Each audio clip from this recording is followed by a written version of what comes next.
Welcome to the Nerd Party. Maximum warp. Punch it. Punch it! Punch it, Bishop! Punch it. Punch that shit! Let's punch it.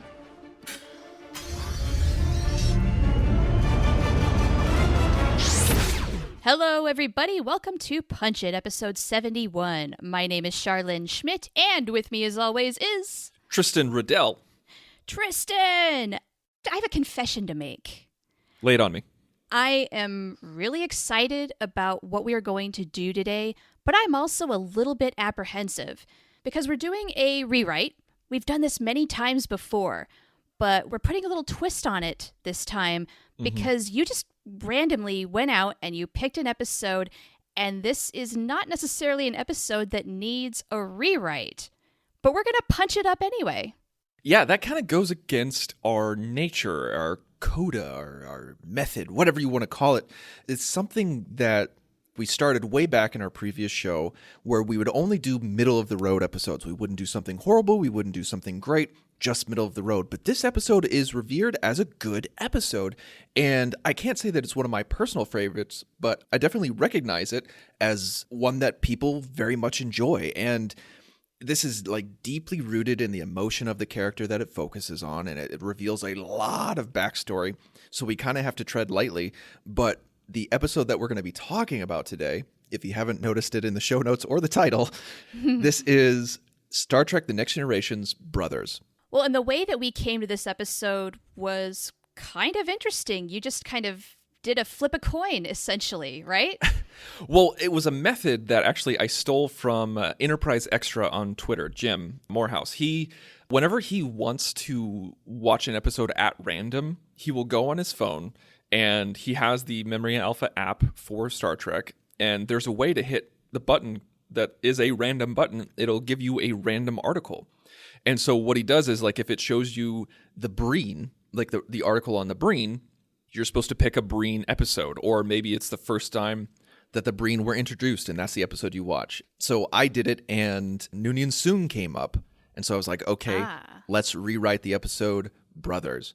This is the only episode where he showed up in real life, where it wasn't a hologram, he wasn't a flashback, he wasn't a memory, or it wasn't a dream. He is Soong in the flesh in this episode. And so I thought it only fair to adhere to Enterprise Extra's rules, is that this is the episode that we would rewrite. And this one is going to be tough because there's a lot of emotions and there's a lot of baggage and there's a lot of history in it. And we have to kind of, like I said before, tread lightly on what we change. When you threw this one out here as the choice, I thought, oh boy, this is going to be difficult.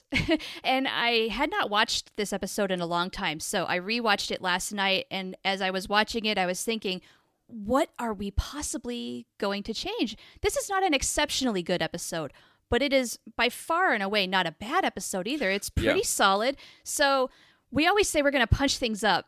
But as we build this, as we build ideas for how we might change this episode and potentially make it better, I think we're going to be doing a lot of punching before we get to punching up. It's true. This is going to be exploratory because neither of us know what we're going to do or where we're going to go. No, we're going to build it together. Exactly. This is an on-the-fly scenario where we didn't go ahead of time and like write down an outline and then present it to you guys. No, this is let's rewrite Brothers. Okay, we didn't think about it until right now in front of the mics in front of you guys. But before we get into that, we do have a little business to take care of. So as you guys know, if you've been listening for the past couple of episodes, we are doing a GoFundMe. And you can find out all this information at gofundme.com/thenerdparty.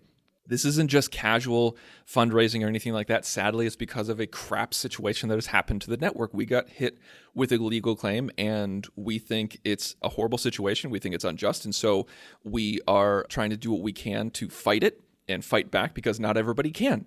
Not everybody has the resources to fight back, and we're in that situation. We don't have the resources to fight back. And that's one of the crap situations in our legal system, is that like you have to have the resources to fight back. And so we're trying to raise $8,100, and we're at a fourth of our way to the goal, and we're only going to be going for another week. So this is our last-ditch effort kind of to raise as much as we can. Our final push. The closer we get, the better off we are. Very much so. So please, if you can, donate by going to gofundme.com/thenerdparty if you want to find out more about the situation. Sadly, we can't reveal too much because it's an ongoing legal situation, but there is a video of me explaining myself as well as a transcription for those of you who are hard of hearing. And whatever we don't raise has to come out of my personal finances, which is another layer of That's crap. another level of suckage right there. Yes. Because ultimately you're the one who's responsible. We've had people give $5, $10. We've had people give hundreds of dollars. And so anything that you could possibly give. Yeah, even $1. Yes, absolutely. You know, if everybody listening gave $1, we could get that much closer to the goal. We very much could be. Yes, if everybody listening gave $1, we'd be set. We'd be fine. So, yes, if you guys could. And please spread the word. If you go on our Twitter, if you go on our Facebook, it's the first post of there. It's pinned up there. So it's the first thing you see. Share that, retweet that, put it on your Facebook, give it in your Facebook groups, talk to your family, talk to your friends. Anything could help. And if you can, use the hashtag TNPFight. And if you don't want to use GoFundMe, you can go to PayPal at paypal.me/thenerdparty. Again, that's paypal.me/thenerdparty. But let's go ahead and talk about Brothers. Okay, let's start punching brothers. Maybe that's the episode title, Punching Brothers. Punching Brothers. Which I think at times maybe Laura and Data wanted to duke it out a little bit in this episode. So, for those who maybe have not seen this episode in a little while, do you have a synopsis handy to refresh everybody? Yes, I have a real quick one in front of me, and we'll expand a little bit beyond that. After an accident aboard the Enterprise leaves one of its children in grave danger, Data commandeers the Enterprise, driven to take him to an unknown origin where an interesting figure awaits. That is very vague, and so... It is. That's a Netflix synopsis right there. That's pretty much what that feels like. So that unknown figure is Dr. Noonien Soong. That's right, the Dr. Noonien Soong, and he sent out a homing beacon to bring Data home, and Data he cannot control himself. Like, he is put on autopilot, and he puts his crew and the ship in danger, commandeers it, uses Picard's voice to block everybody out. They have to run to engineering. Just a craziness. And so he actually gets to this planet where Soong is waiting for him. And Data's just like, what the hell, Dad? I thought you were dead. And they start to reminisce about the old times, and they start to bond. But then, lo and behold, Lore comes out of nowhere and says, ha, I'm going to ruin things. And so all of a sudden, it's the three of them, and the truth about Data's past gets out, where Data was not the imperfect model and made before Lore. Lore was actually the imperfect model and dismantled, and then he made Data. And that's a huge revelation for Data. And all the while, the Enterprise crew is trying to regain access to the Enterprise so that they can leave because they have a sick boy in sickbay. And the reason why he's sick is because his brother screwed him over. Yes, with some stupid prank, of all things. Yeah, so we have some weird parallels going on about how brothers cause harm, but then brothers forgive each other and everything like that. And so this goes back and forth, and Soong reveals that he has an emotion chip for Data and says, I'm totally going to give this to you, but I need to lay down. And so once Soong gets up from his nap, he installs the emotion chip, but then we realize, there's the old switcheroo that Lore loves to do, where he puts on Data's uniform and takes the emotion chip, and Soong says, hey, that motion chip wasn't made for you. And Lore's like, screw you, old man, peace out. And then actually hurdles him across his lab, and the Enterprise crew breaks through the barrier, gets down there, wakes up Data. Data goes to Soong. Soong says some very pleasant things and then dies. Then Data's left without the ability to grieve because he doesn't have any emotions. He doesn't have his emotion chip. And thus the ending of the episode. So one place where I think maybe we can start is the theme of this episode. It's at the very end. Dr. Crusher says it out loud to Data, brothers forgive.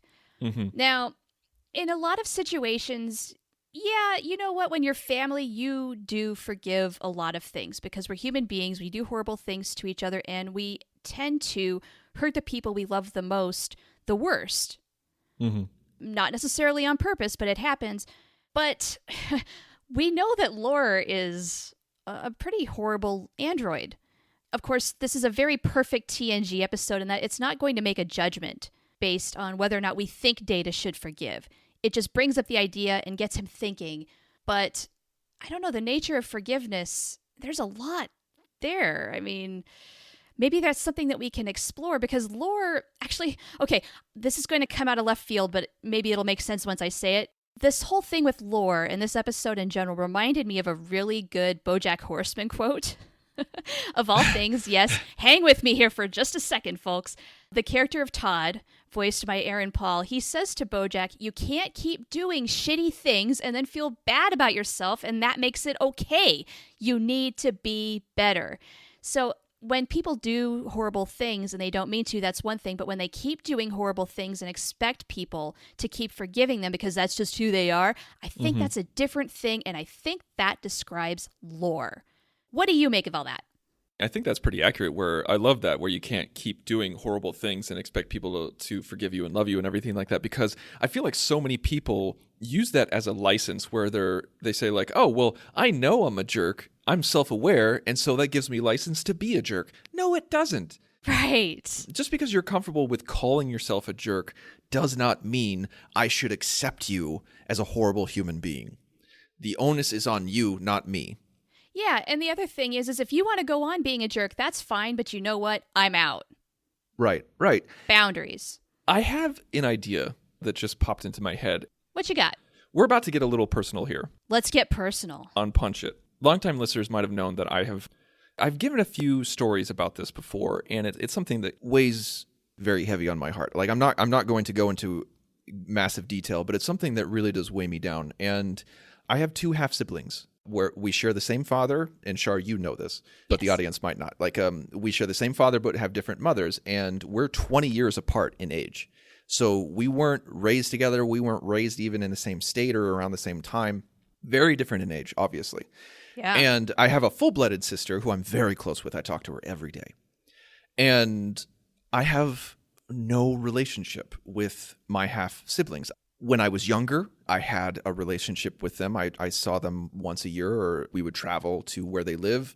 They live like 7-8 hours away, so it was very hard to see them sometimes. And so basically, when my dad's relationship with them was strong or stronger than what it used to be, then I had a good relationship with them. Uh-huh. But then, like as time goes on, things happen, and my dad's relationship just started hurting more and more and more with my half-siblings. And so my relationship with my half-siblings started hurting because I cannot speak for them, and I'm not going to. And so anyone who interprets this, please try to take this with a grain of salt. I'm not speaking for them. This is my interpretation of certain events. I feel like because I am the result of a second marriage, and I am the result of a second family, and I'm the one who my father has spent more time with than my half-siblings, I feel like there is a certain resentment for that second life, that second successful life, quote unquote, that my dad has had post-divorce and post-leaving the area. And because of that, it's been very hard to maintain a connection. And we've tried from time to time over the past couple decades. We've tried to maintain a relationship via text or via email or phone calls, and it just doesn't work. There's always that underlying awkwardness of we have a connection, we have a blood connection, a strong blood connection, but we're separated by decades and divorce and pain and suffering and just emotional turmoil and trauma. And so it's very hard to put that together. And when I was watching this episode last night, I started thinking about that, where they're brothers because they have the same father, but yet they're separated by time. They're separated by a father who, quote unquote, gave up on one generation and then focused his attention on another generation. And that's all of a sudden is the golden boy. Like he's the favorite. He's the one who he spent the most time with and he considers a success. And then you have this other generation who's resentful. I felt like it echoed certain things in my own life. And I know I'm talking for a long time and I'm going to get to the point. It's good stuff though. It hurts. And so I feel what Data is going through, and I understand and appreciate what Lore is going through. And I would love to see a version of this where more of that is focused on, more on the brothers talking and hashing things out and fighting and arguing, where I would love to see Soong die towards the beginning of the episode. And Lore and Data are trapped in a room, whether it's literally or figuratively, or they choose to hash things out, and they just go back and forth about how Lore thinks that Soong abandoned him, and Data says that has nothing to do with me. So why are you projecting that onto me? I wasn't even built yet. I wasn't a part of that decision. And obviously Lore doesn't say this outright, but he says, he's like, yes, but you are the representation of everything that he gave you and that he didn't give to me. And all of this conversation, I would kind of take it from a theater kind of background where all of this conversation happens over Soong's dead body in the room. Oh, man. That is incredibly theatrical right there. But if they're trapped, maybe they have to. Maybe that's what's going on, where screw this secondary storyline. Oh, with the kids? Maybe we can replace it with something else. Maybe you can chime in on that. But maybe Data does the whole thing that he normally does with the Enterprise. He hijacks it and then goes.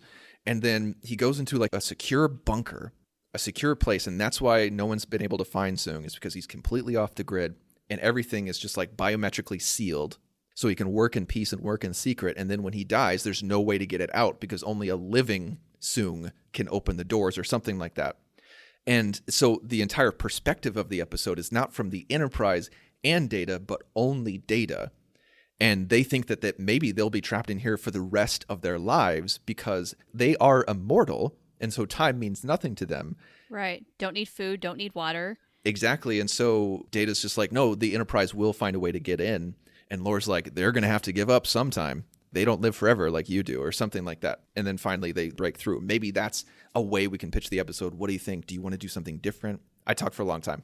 This is great. This gives me a lot of ideas, and there's good potential here. And I love the theatric idea, especially when this is such a Brent Spiner showcase. He's playing Data, he's playing Lore and Dr. Soong all in one episode, which is amazing. And he does an incredibly good job.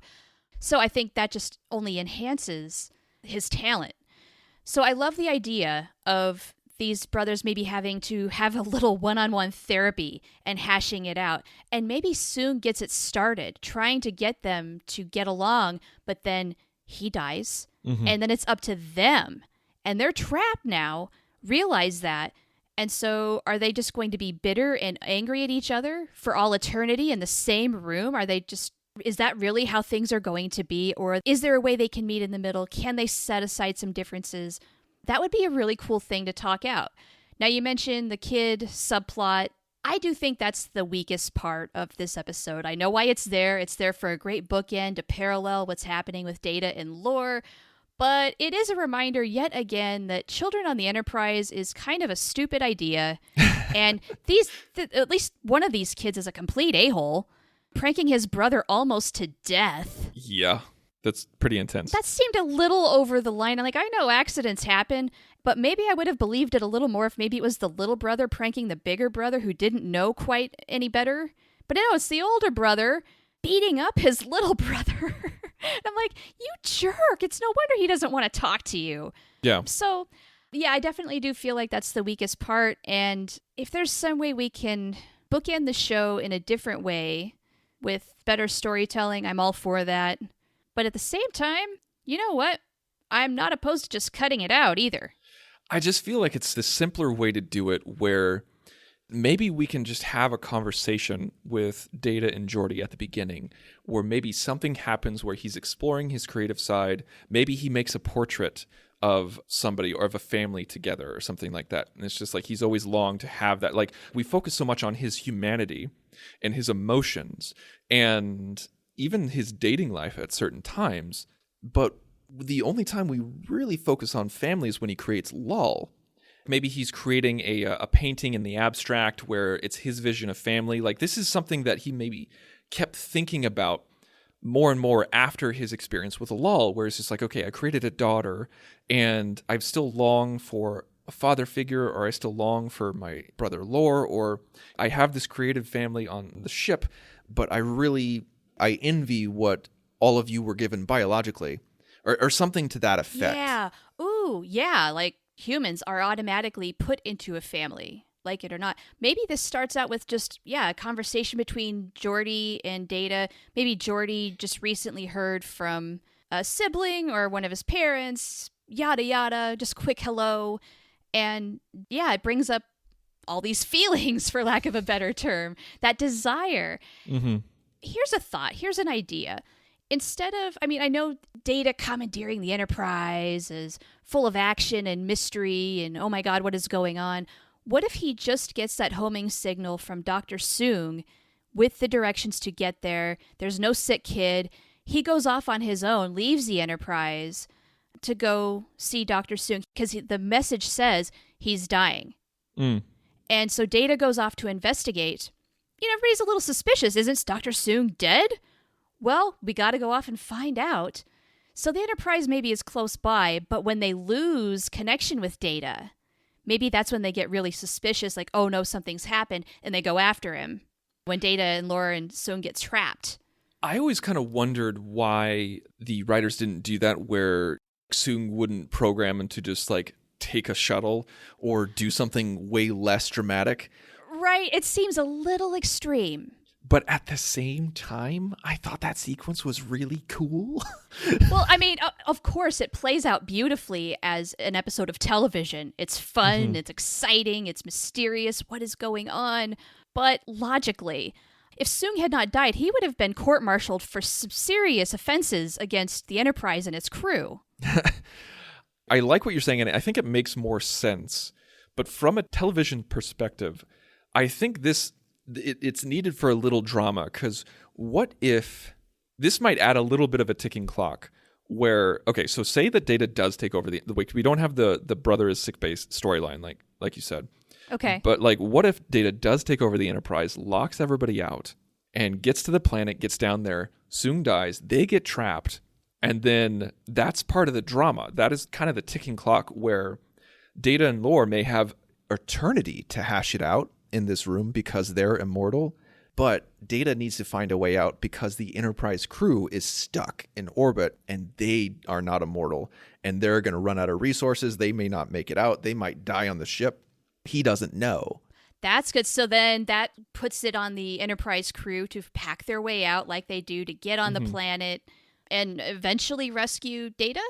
I think like the entire time, maybe we don't see the Enterprise crew freaking out or trying to regain control, but Data in his own way is freaking out, saying, I need to get back to them. I need to save them because I'm the reason why they're in this mess. But it turns out that at the end of the episode, the Enterprise is the one who does the saving. Okay, that's cool. That works. I had another thought that I wanted to run by you. Do it. Because I like the idea of this being very theatrical and taking place in one room, and that's pretty much it makes me think of a Family Guy episode where Brian and Stewie are trapped in a bank vault, and that's the entire episode. It's just the two of them trapped in a bank vault, talking back and forth. A lot of people hated it. I loved it, and so that's probably where I'm getting my influences from. But in this version, what if after Soong dies and we establish that they're going off back and forth, Lore's doing the yelling and Data, of course, is calm and collected? What if part of the conversation steers to where Lore is just so frustrated with Data and tells him so, like, you're so frustrating, I need you to understand where I'm coming from. And Data says, fundamentally, I won't be able to. And then that's when Lore says, what if I installed your emotion chip? Ooh. Then you can feel the pain that I feel. Yeah, something akin to that, absolutely. And so Lore installs Data's emotion chip just so he can fight with him better. I like it. Then it's supercharged. And then all of a sudden we have this emotional Data who doesn't understand what to do with these feelings. And so while he's trying to siphon through all of them and categorize them and file them, he's a mess. He's just wrecked. Totally. We barely even recognize him. So do you think that leads to a little bit of empathy toward Lore? Just for one thing, being overwhelmed by emotions and what all of that means. But then also maybe he can at least relate a little bit to why Lore feels his resentment toward Data. I think that's what all great sci-fi does and great storytelling does, is that you don't necessarily have to agree with your antagonist, but if you can empathize with them and understand where they come from, I think that's good writing. And so I think we should definitely put that in. Yeah, all right. So the resolution then, is Lore a better person after this? I mean, I think Data learns a lot from it, but what about Lore? I think Lore has to stay mischievous. Yeah, because it's just the nature of his character. Because we have to end on the same note in order to set up Descent, part 1 and 2. And so he has to leave on bad terms and take the emotion chip with him. Yeah. Okay, so in essence, then, he has to do some sort of shitty thing to Data. Yeah. So not only is he going to rob him of the emotion chip, which is a lousy thing to do because it was created just for Data, but on top of that, he's got to wrong Data again, somehow. Maybe this is how we could end it, where Lore and Data do come to an understanding, or at least Data They thinks. think that, yeah. And then right when Data turns his back, Lore disables him, somehow knocks him out using whatever is available to him. And then Data, it goes black. Data opens his eyes and he sees Riker. And he's just like, the emotions are gone. And Riker's like, what are you talking about? Lore's gone and he took my emotion chip with him. That's what happens. We present that to the audience. We're on the Enterprise again. He's talking with LaForge again. And we kind of have that breakdown where LaForge is like, what do you think? What do you feel? Did Lore change? And he's like, well, I don't feel anything. And he's like, do I understand a little bit more about Lore? Yes. Do I empathize with him? Yes. But he stole something from me, and I don't know how I would categorize this, but I think you guys might call it resentment or something like that. You're like, maybe it ends on a little bit of a sour note where... Now there's mutual resentment. Yes. Something like that. So, I don't know. Does that mean Lore's plan backfired a little bit? Or did it succeed, depending on how you look at it? Right? How do you look at it? I think that's a good question to leave out in the open and let the audience decide and debate. Yeah, because did Data become more like Lore at the end of this episode, even though he sans emotions? Yeah. And what does that mean for Data? What does that mean for Lore and their future relationship? Yeah, I think it poses a great question. It's good and complicated, just like families are. Exactly. It leaves things even more complicated than when they started because it's no longer just he has to deal with Soong's death in his own way. He has to deal with the knowledge that Lore stole something from him, and it's even more personal. This theft is even more personal because he experienced it. Because in the original version, he never had the emotion chip to begin with. Yeah. I'm kind of wondering, we have not installed the bookend aspect of the story with the boys. Do we want to just cut it out, or for extra, I don't know, for that parallel, like to keep it intact, do we want to have something happen between two brothers where, hey, they forgave each other, maybe you can eventually forgive Lore? Do we want to keep that or no? Like, I don't at all. I really don't. You don't? I want You it to don't? be completely ambiguous. I want the audience to come to their own conclusions. I don't want it to be spoon-fed. Just have LaForge and his family connection be the bookends. Like, at the beginning, that's what starts the conversation, and LaForge and Data debrief to end the conversation and pose the questions. Okay. I just wanted to bring it up one more time because the way stories were written in this time really had this sort of thing going on. You had to have that little subplot always. It's true. So the thing is, we don't have to stick to it in 2018, but if this were being written in 1990, you know the notes on the script would say, hey. Where's the B plot? Yeah. Yep. We're totally cool with that now because a lot of shows do that. And a lot of shows do this one-on-one thing where they're trapped in the room. Like you were talking about the Family Guy episode. I'm also thinking of the Fly episode on Breaking Bad. Oh, yeah. Where yeah. Jesse and Walt are trapped together. And you know what's interesting? I cannot wait for our listener feedback on this one because people tend to either really like these kind of episodes or they just hate them with a dreaded passion. So I'm wondering, to our listeners, write in. You guys have been really awesome giving us a lot of feedback lately, by the way. Thank you so much. We're really enjoying your input. We love your thoughts. Please keep it coming. Let us know what you think of this idea. Do you love it? Do you hate it? Just a reminder, we're working with an episode that didn't need to be punched up. So what do you think about that idea in general? Do you want us to do it again? Absolutely. Yeah. Go to thenerdparty.com/contact, select punch it from the drop-down menu. That'll send us an email, or you can find us on Facebook at facebook.com/thenerdparty, on Twitter at Join Nerd Party. You can find me personally On Twitter at The Insane Robin. And you can find me at Oh the Profanity. Now, just as a one last minute reminder, as we talked about at the top of the show, please go to gofundme.com/thenerdparty. Again, that's gofundme.com/thenerdparty. Any way that you can help out, and we need it, any way you can help out is much appreciated. Now, next week, we don't know what we're going to do, but I'm leaning towards something of another what if scenario because everybody who has been contacting us recently has been saying they are loving our what if stories. It's true. We have gotten more feedback on our what ifs than we have on anything else for a long time. So that tells us that you're digging it. And you know what? So are we. We are having a lot of fun with it. So whatever we talk about next week, whether it's a what if Or something else, we're going to punch it. Ready for warp, sir. Let's punch it.